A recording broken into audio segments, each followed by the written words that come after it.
Good morning, everyone. I'm Deaconess Intern Claire here at Holy Shepherd. It is Friday, August the 4th, and it's time for our daily devotions.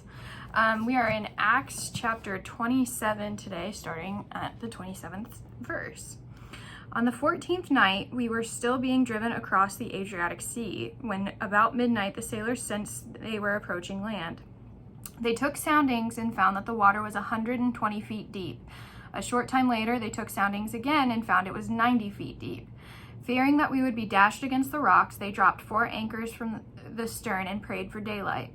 In an attempt to escape from the ship, the sailors let the lifeboat down into the sea, pretending they were going to lower some anchors from the bow. Then Paul said to the centurion and the soldiers, "Unless these men stay with the ship, you cannot be saved." So the soldiers cut the ropes that held the lifeboat and let it drift away. Just before dawn, Paul urged them all to eat. "For the last 14 days," he said, "you have been in constant suspense and have gone without food.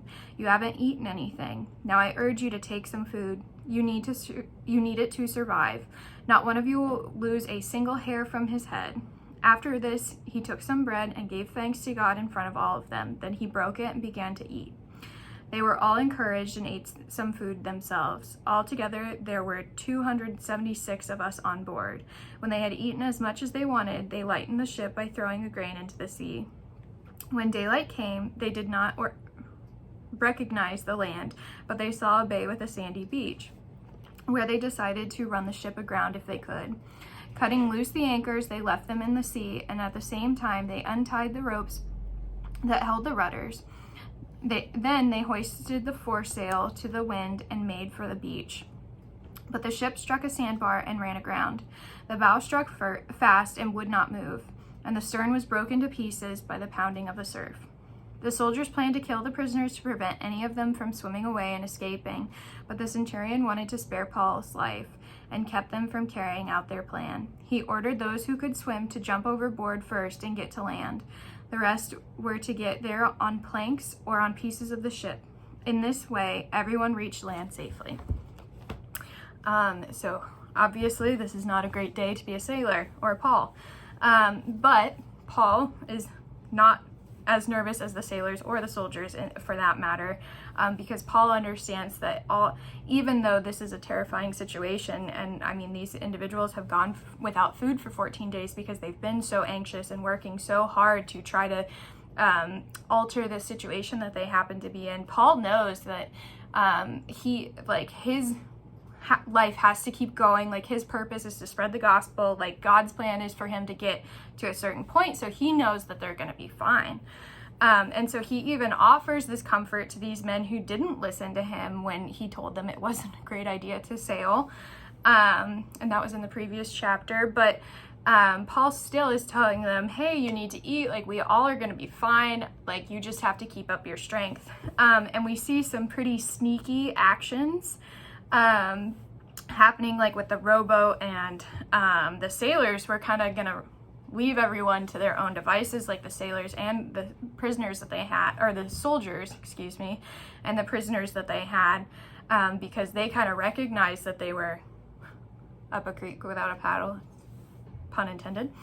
But then, of course, sometimes life-saving things, so this lifeboat, good things that are misused for the benefit of others and not serving your neighbor are automatically become not great things. And so sometimes those things have to be sacrificed when they're leading people off the path of serving their neighbors and into temptation. But so here we see that even in shipwrecks, we need to keep our eyes on Christ, and we need to realize that all of things, to reduce it to a cliche, do happen for a reason, and that like God brings about glory for himself out of any situation, and that is, he can use the worst things to bring glory to his purpose in the spreading of his gospel. So now we will pray the Lord's Prayer. Our Father, who art in heaven, hallowed be thy name. Thy kingdom come, thy will be done, on earth as it is in heaven. Give us this day our daily bread, and forgive us our trespasses, as we forgive those who trespass against us. And lead us not into temptation, but deliver us from evil. For thine is the kingdom, and the power, and the glory, forever and ever. Amen. All right, so our announcements, we have, of course, we have Sunday school at 9:15 on Sunday, as well as worship following then at 10:30. On Tuesday, we have Season Saints at 1 p.m., youth night then on Wednesday at 6 p.m., and we will have Sprouts on Saturday the 12th at 1. So if you have kiddos 5 to 10 that would like to come for a Bible story and a fun craft and maybe some great snacks, bring them on by and we'll have a pretty fun time together. But all right, that's all I have for today, and I hope you guys have a great rest of your day, and I will see you all tomorrow.